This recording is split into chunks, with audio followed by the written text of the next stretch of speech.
Hello दोस्तों, स्वागत है आपका मेरे चैनल पर और उम्मीद करता हूं कि आप सब अच्छे होंगे। जैसा कि आपको पता है, मैं आया हूं अपने 9 दिनों के श्रीलंका ट्रिप पर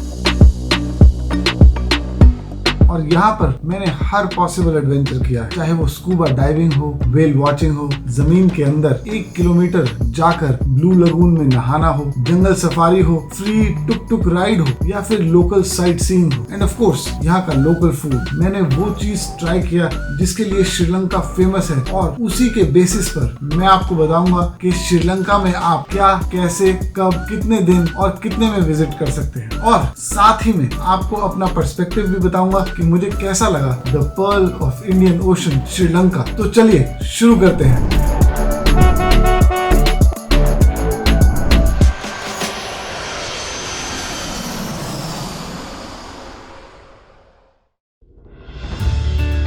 Why to visit श्रीलंका?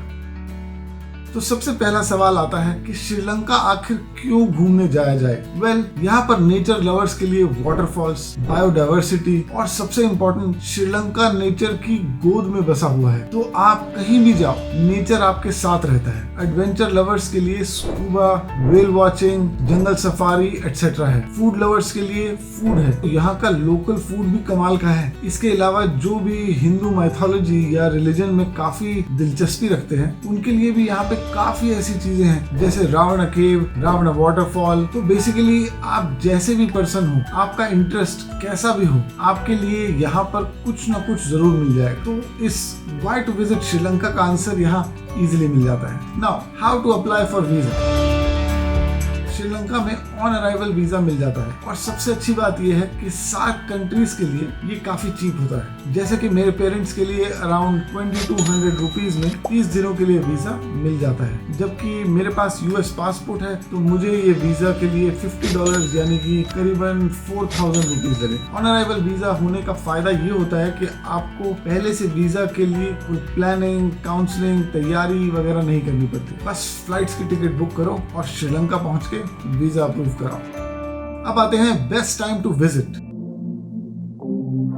तो अब जब आप लोग यहाँ आ चुके हैं तो अब टाइम है सबसे इम्पोर्टेंट फैक्टर को कंसीडर करने का, जो कि है best time to visit this country. Since ये एक ट्रॉपिकल कंट्री है तो वेदर यहाँ पर थोड़ा अनप्रिडिक्टेबल हो सकता है, बट अगर आप थोड़ा पहले प्लानिंग करते हैं और अपनी प्रायोरिटी के हिसाब से आते हैं तो आपके लिए कोई परेशानी नहीं होनी चाहिए। फॉर एग्जाम्पल, अगर आप जंगल सफारी के शौकीन हैं तो आपको सितंबर से अक्टूबर अवॉइड करना चाहिए और मे बी नवंबर ऑल्सो, क्योंकि अक्टूबर तक मानसून रहता है और बारिश आपका प्लान खराब कर सकता है। जैसा कि मैंने अपना ट्रिप नवंबर में प्लान किया था और जब मैं जंगल सफारी के लिए याला नेशनल पार्क गया तो बारिश और कीचड़ में फंसकर हमारी गाड़ी जंगल के बीचों बीच फंस ही गई। तो बारिश के 1-2 मंथ्स के बाद भी आपको सफारी अवॉइड करना चाहिए। वैसे बेस्ट टाइम की बात अगर करें तो दिसंबर से मार्च अप्रैल तक आपको यहाँ पर बेस्ट एक्सपीरियंस मिल सकता है, और अगर आप ऑफ सीजन यानी कि मार्च से अक्टूबर में जाएंगे तो आपको अच्छी और सस्ती डील भी मिल सकती है। नेक्स्ट आते हैं प्लेसेस टू विजिट।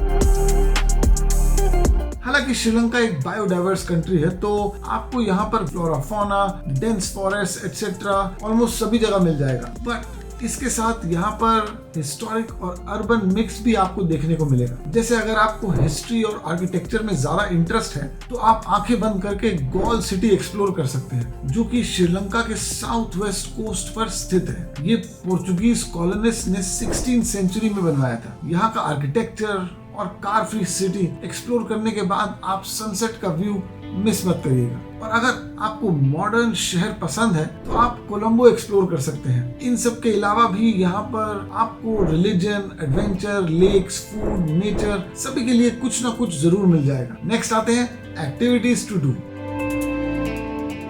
हालांकि श्रीलंका एक आइलैंड कंट्री है और बहुत बड़ा भी नहीं है, बट यहाँ पर एक्टिविटीज की अगर बात करें तो काफी कुछ है करने को। मैं आपको अपना एक्सपीरियंस बताता हूँ जो मैंने किया। वैसे तो यहाँ पर कई सारी ट्रेन राइड्स फेमस हैं, बट सबसे फेमस है कैंडी टू एला ट्रेन जर्नी। जी हाँ, ये एक वर्ल्ड फेमस ट्रेन राइड है और यकीन मानिए अगर आप श्रीलंका आए हैं तो ये ट्रिप में मस्ट डू है। सिंस श्रीलंका इंडियन ओशन से घिरा हुआ है तो वाटर एक्टिविटीज आपको लगभग हर बीच पे मिल जाएंगी। मैंने एक लाइफ टाइम एक्सपीरियंस वाली चीज भी यहाँ पे करी, स्कूबा डाइविंग, जो कि मैं कभी नहीं भूल सकता। इसके अलावा Buddha temples, free tuk tuk rides, lotus tower, Galle city and the museum, little Adam's peak hike, jungle safari in Yala and Udawalawe national parks, whale watching etcetera भी यहाँ पर करने लायक चीजें हैं। हालांकि मैं व्हेल वॉचिंग वाले पार्ट से थोड़ा डिसअपॉइंटेड था उस टाइम पर, बट अब वापस रिफ्लेक्ट करके वो एक्सपीरियंस भी मुझे बहुत अमेजिंग लगता है। अगर आपको मेरी ये सारी वीडियोस देखनी है तो आप मेरे चैनल पे जाकर देख सकते हैं और मैंने डिस्क्रिप्शन में भी ये सारे लिंक्स डाल दिए हैं। Next is where to stay, accommodation.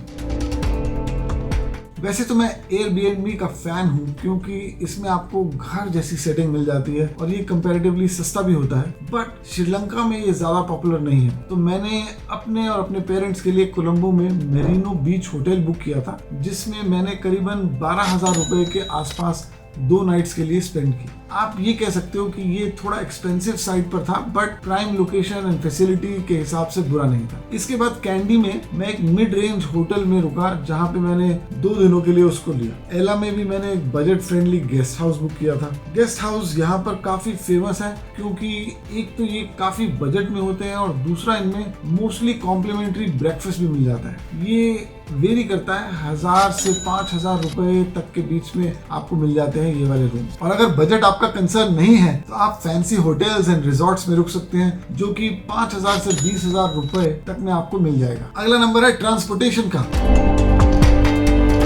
किसी भी कंट्री में मेन ट्रांसपोर्ट मोस्टली बसेस ही होती है। यहाँ पर भी ऐसा ही कुछ है। श्रीलंका में आपको एक कोने से दूसरे कोने तक के लिए बसेस आराम से पहुंचा सकती है और ये काफी चीप भी होती है, बट कुछ बस राइड्स उतनी भी आरामदायक नहीं होती। यहाँ के बस ड्राइवर्स काफी रश ड्राइविंग करते हैं, जो कि एक कंफर्टेबल राइड दे ये जरूरी नहीं। दूसरी तरफ ट्रेन्स काफी कंफर्टेबल राइड्स होती है यहाँ पर, हालांकि ये लेट भी काफी हो जाती है और अगर आपके पास टाइम का क्रंच हो तो आपको ये मीडियम ऑप्ट नहीं करना चाहिए। जैसे मेरे मोस्ट अवेटेड कैंडी टू एला ट्रेन जर्नी के लिए मुझे स्टेशन पर करीबन 4 घंटे से भी ज्यादा वेट करना पड़ा था। इसके अलावा यहाँ पर कैब सर्विसेज भी हैं, जो थोड़ी एक्सपेंसिव साइड पर होती है बट काफी कंफर्टेबल होती है। मैंने भी काफी जगहों के लिए कैब सर्विस की क्योंकि मेरे साथ मेरे पेरेंट्स भी थे और लोकल ट्रांसपोर्ट में उनके लिए दिक्कत हो सकती थी, specially with all the suitcases. यहाँ पर लोकली घूमने के लिए टुक टुक राइड्स वाइडली अवेलेबल है और तो और इसको आप फ्री में भी कर सकते हैं और अपने डेस्टिनेशन पर जा सकते हैं। अब फ्री के टुक टुक राइड के बारे में जानने के लिए आपको मेरा वीडियो देखना पड़ेगा, जो आपको मेरे चैनल पे मिलेगा। तो ओवरऑल ट्रांसपोर्टेशन आपके लिए कंसर्न नहीं होगा यहाँ, बस आपको ये डिसाइड करना है कि आपकी प्रेफरेंस क्या है। फूड, किसी भी ट्रिप पर सबसे बड़ा मोटिवेशन होता है फूड। एटलीस्ट मेरे लिए तो फूड एक इम्पोर्टेंट सोर्स है और अच्छे और फेमस फूड के लिए मैं किसी भी कंट्री के किसी भी कोने तक जा सकता हूँ। और मेरे हिसाब से आप श्रीलंका को फूड पैराडाइज कह सकते हो, स्पेशली अगर आप सी फूड के शौकीन हो, क्योंकि ऑब्वियसली पूरी की पूरी कंट्री ओशन से घिरी हुई है, तो यहाँ पर हर टाइप का सी फूड खाने को मिल जाता है। यहाँ पर एक amazing and unique food try किया हमने, पोत्तू रोटी। इसको सब्जियों, एग्स, चिकन, चीज, स्पाइसेस, चपाती एटसेट्रा को ऑयल से मिन्स करके कुक किया जाता है और सबसे मजेदार है इसका कुकिंग स्टाइल। जब इसे बनाया जाता है तवे पर, जो तवे पर कोने की वजह से मेटल की साउंड आती है। जब भी मैंने ये फूड ऑर्डर किया, मैं इस प्रोसेस को खड़े होकर जरूर देखता था। इससे मेरी भूख और भी बढ़ जाती थी। यहाँ पर राइस करी भी काफी फेमस है, मैंने भी ट्राई किया कई बार, बट ऑनेस्टली राइस करी में उतना मजा नहीं आया जितना मुझे इंडियन बटर चिकन या कढ़ाई चिकन में आता है। इसके अलावा जब भी मैंने लोकल कैंटीन्स में, स्टेशंस पर लोकल स्नैक्स वगैरह खाया, चाहे वो फिश या एग पैटी हो या एग समोसा हो, मुझे हमेशा काफी डिलीशियस लगे इनके स्नैक्स भी। तो अगर हम प्राइसेस की बात करें तो small and mid range restaurants में आपको 150 से 300 रुपए में और 300 से 500 रुपए के बजट में रिस्पेक्टिवली अच्छा फूड मिल जाएगा। एक छोटी कंट्री होने के बावजूद यहाँ पर आपको वैरायटीज ऑफ फूड मिल जाएंगे जो तरह तरह के लोगों को पसंद आ जाएंगे।